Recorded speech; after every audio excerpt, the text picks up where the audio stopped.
Hey guys, it's Scott, Fans of Fast. I got some exciting news.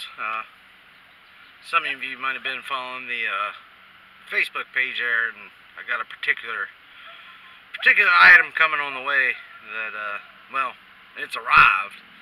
My XL Super Tuner. As some of you might have seen on my posts on Facebook there, that it'll allow me to get rid of my rev limiter, which is it's just horrible. It's embarrassing. If somebody wants to hear my car, 2900, that's it. That's all I can rev it to on the tack. And it'll allow me to adjust that. I can take it up to 6.5 if I want, but I ain't gonna do that. Red line's at 6, so I'll probably set the rev limiter at like 58, 59. And it'll allow me to get rid of the displacement on demand, which for you that don't know what it is, if I'm at like cruising or whatever, it'll at different throttle positions and different speeds and everything like that, it will take my car, it'll drop cylinders. So it'll be an 8-cylinder, like if I'm in the throttle, or if I'm in first and second gear, it stays an 8-cylinder.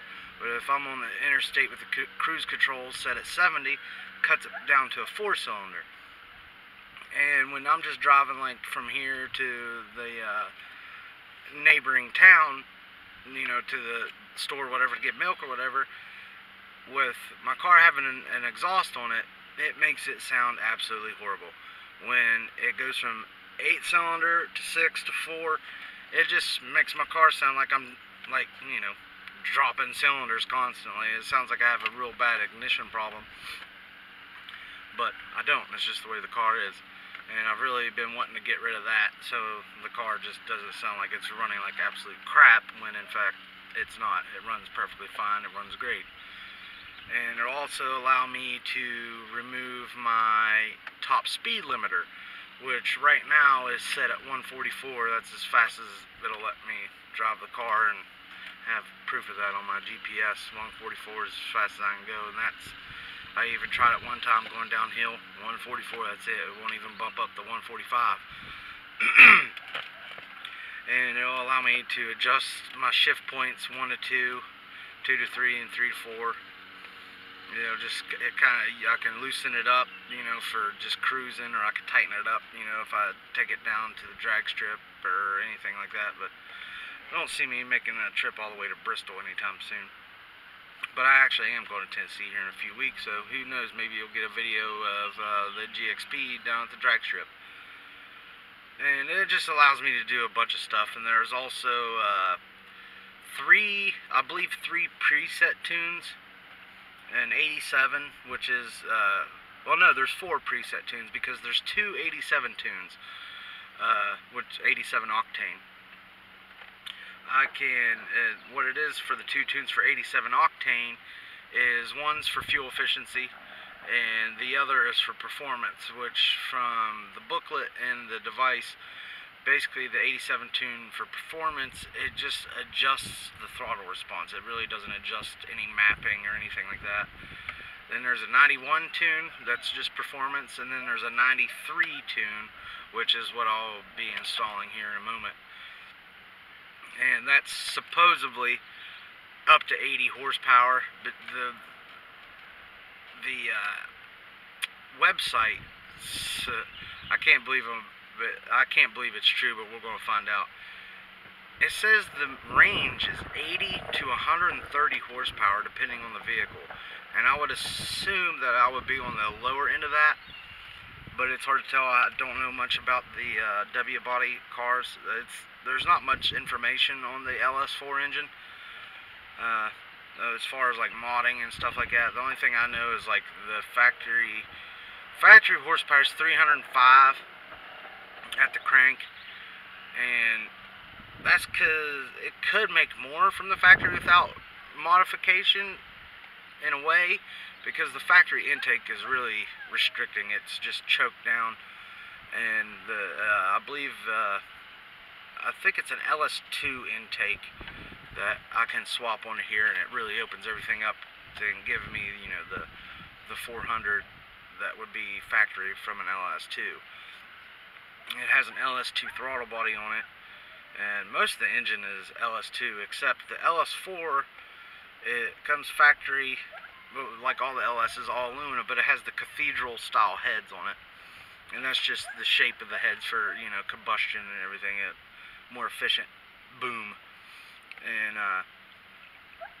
there's a few other things. It's, you know, the LS4 is actually it's a great engine. It just was in the front wheel drive cars from, I think it was '05 to '09, production years, not model years, or maybe it was. I can't remember exactly. But you had the Impala SS, the Monte Carlo SS, and my car, the Grand Prix GXP. Which, out of the three, I chose the Pontiac one because it's Pontiac. It's not as popular as, you know, the Impala or the Monte Carlo. And they also did a Buick LaCrosse Super, if I'm not mistaken. And sorry about the wind, guys. It's awful today, but it's beautiful out. And but they only put the LS4s in those cars for those certain amount of years, so it's not like they're in everything like the other LS engines. You know, even, you know, as most of you know, the Vortex and the pickup trucks and the Tahoes and the Suburbans and the Escalades and all that. The Vortex, like the Vortex 5.3, is still an LS motor. Just the LS motors are all aluminum, and they're, you know, it's just a little tweaked a little bit, but same motor. The reason you always hear LS, you know, LS swap everything, LS swap the world, is because, one, you can get your hands on them, they're everywhere, and two, they're just good. You know, I'm a Chrysler guy, I'm a diehard Mopar fan, but I'm a car guy first, and I won't deny the LS motor. It's a great engine. But we're gonna, enough of me rambling, we're gonna get this little bad boy hooked up here, go through it, and see what we could do. It's recommended that I hook it up to the internet and download any updates or anything, but it's not necessary. I'm just going to go ahead and hook it up and go through some of the basic programs that it has, and, you know, see what it does, and hopefully we'll make some more power. And my main goal is, I'm not expecting no 80 to 130 horsepower. My main goal is rev limiter, top speed limiter, turn off the displacement on demand or active fuel management, and let it know that I have an exhaust and a cold air intake, which is not really a cold air intake. I don't care. It's not like a K&N or an AEM or any of that. It's just one that I made, and it flows a little bit better. It's less restrictive, but it's not a cold air. If anything, I'd say it's like a short ram. But let the computer know that I've done those things, because with modern cars, you know, modern fuel injection and modern computers and stuff, if you take your, say, your Chevy 1500 to the exhaust shop, and you know you're going to get noise out of it, and you want it to sound good, but you're also expecting a power gain. Well, your factory computer will acknowledge, you know, that there's a change, but it's not going to give you the full potential. Let's say you have your Chevy 1500, and you go and you get it straight piped, and, you know, you see on the internet, oh man, that's 30 horsepower, that's 30 horsepower, you got to do it, it sounds great, it's 30 horsepower. Well, it probably is 30 horsepower if you have it tuned, and your computer says, hey, I'm breathing better, you know, let's giddy up and go. But the factory computer, without a tune and everything, it will, to an extent, you know, self-tune. And that's what they're designed to do, to keep your engine efficient and everything. But it's not going to give you the full potential. There's nothing there telling your computer, hey, I don't have cats, hey, I don't have a muffler, hey, you know, there's different bends, it's flowing better. But with this, I can say, hey, I got an exhaust, I got an intake, you know, and I've done these little things, you know, my spark plug gap's a little bit different.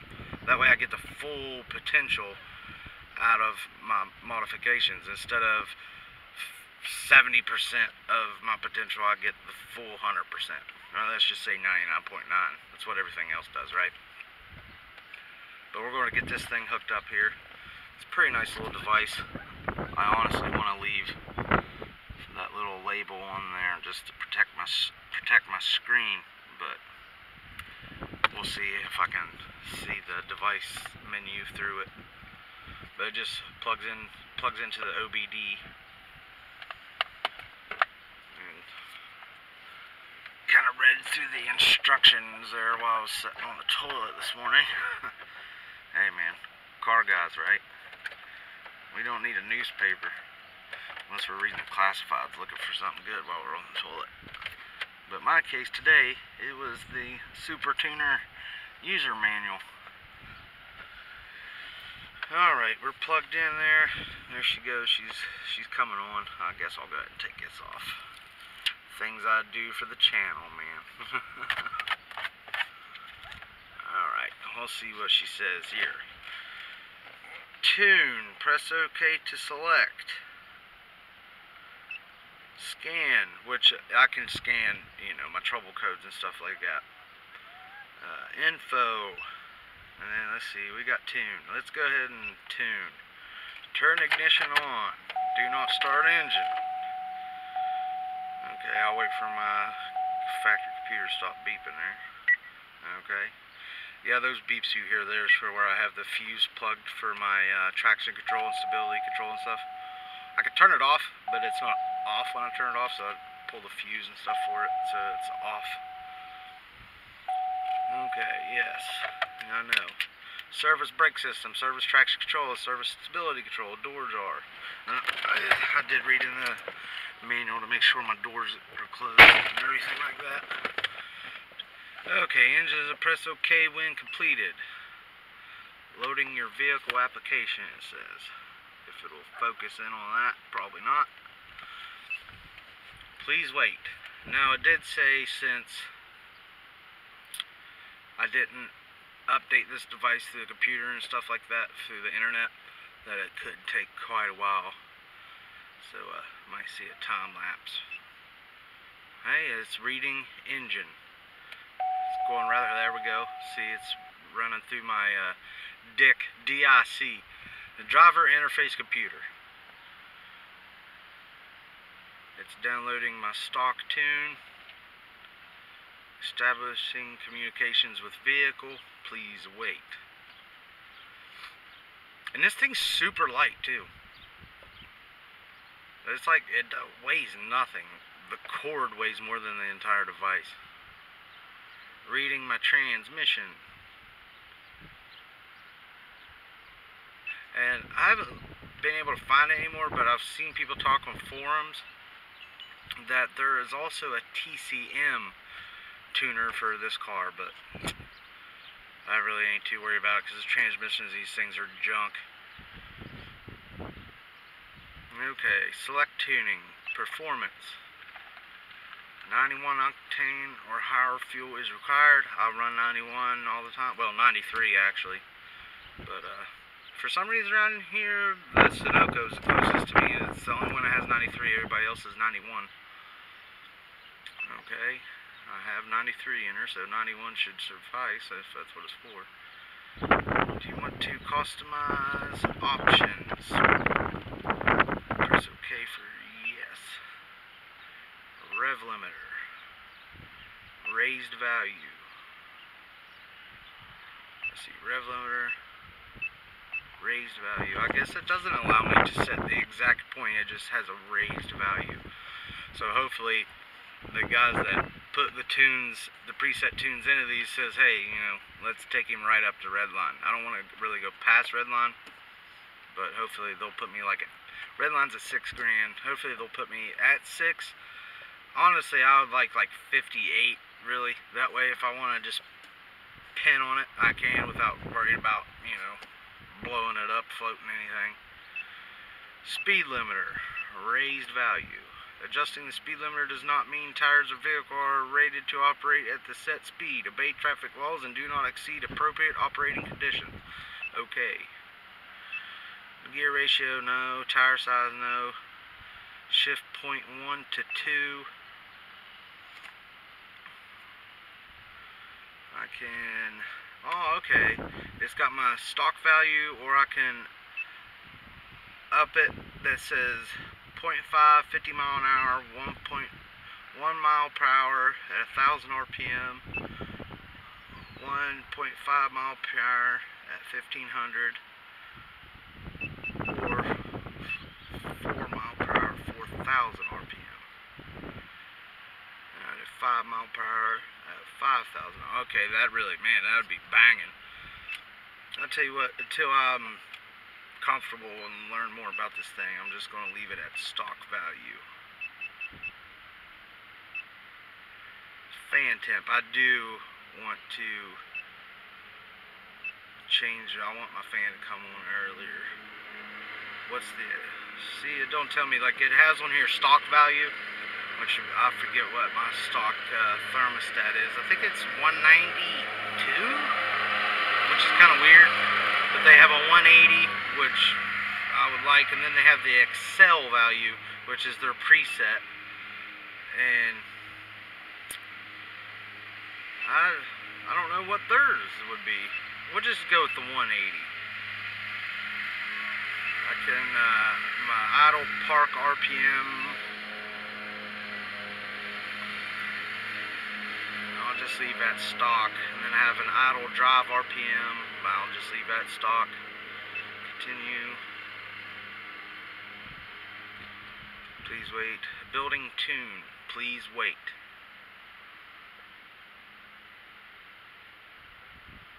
Please wait. Building tune.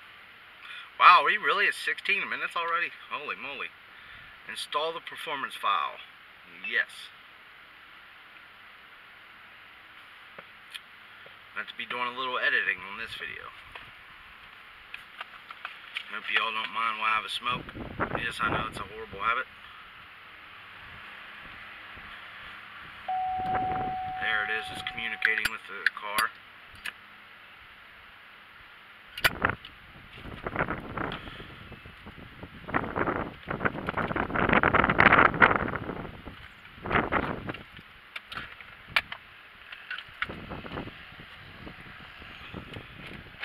Probably just edit out my cigarette anyways.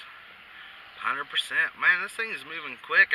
From what I've seen on videos and stuff and on the forums, he's like, oh, if you don't hook it to their website, it takes forever.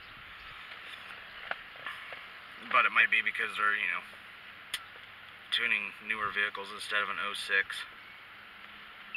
Maybe. Installing my trans tune. Did I change my shift points? No. Well, I might have to do a speed limiter and all that.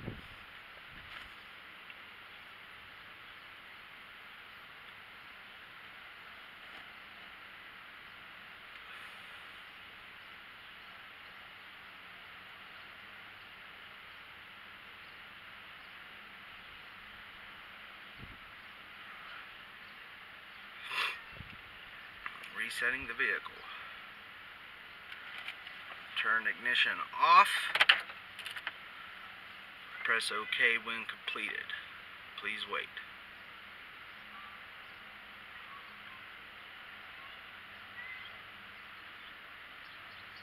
Turn ignition on. Do not start vehicle. Press OK when completed.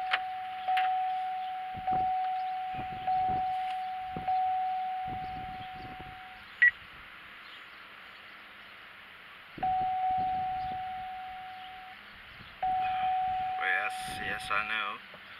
That's my DIC dick computer telling me that I have stuff wrong, even though I don't fuse pulled. Okay, press when completed. Please wait.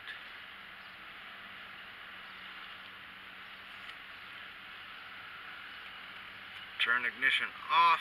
Press OK when completed. Maybe I should turn it off. Clear the deck. Okay. Yeah, if you just turn the key off, that open the door, like the radio stays on. Performance tuning is now installed. Okay, to continue. Okay, let's see. I didn't see where it had the preset tunes. Well, it's tuned. Let's see here. Let's see how she does.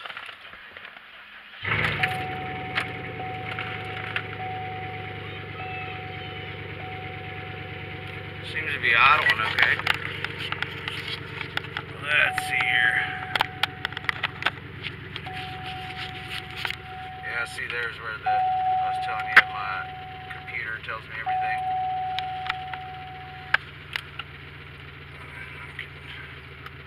Clear it. And of course, I'm going to wait for some temperature to get in the engine before I test anything out.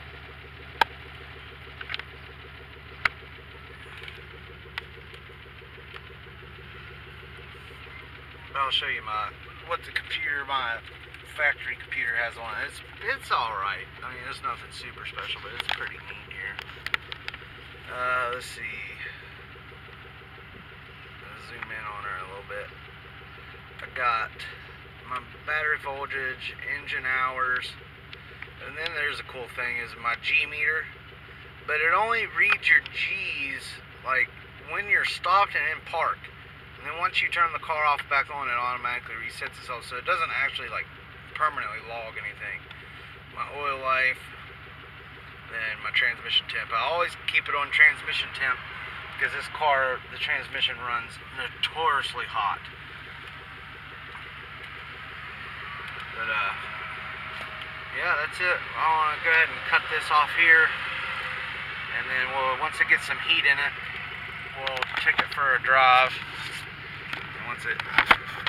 Once it warms up and I see the temperature gauge move and stuff, we'll take it for a drive, see, test the rev limiter and see if all that changes. But we'll take her for a rip here and see what she does. I appreciate you guys for watching the videos. We're up to 17 subscribers, and I'm excited about that though. Hey, it's better than nothing at all. That means a couple of people's enjoying our stuff at least, or have interest in seeing how we grow and how we change. But we're hoping to get some better equipment here in the next few weeks and do some better videos and stuff. But I'm excited to have this tuner and everything, and thank you guys for watching. We'll take her for a rip here in a little bit and see how she does. Appreciate you guys. God bless.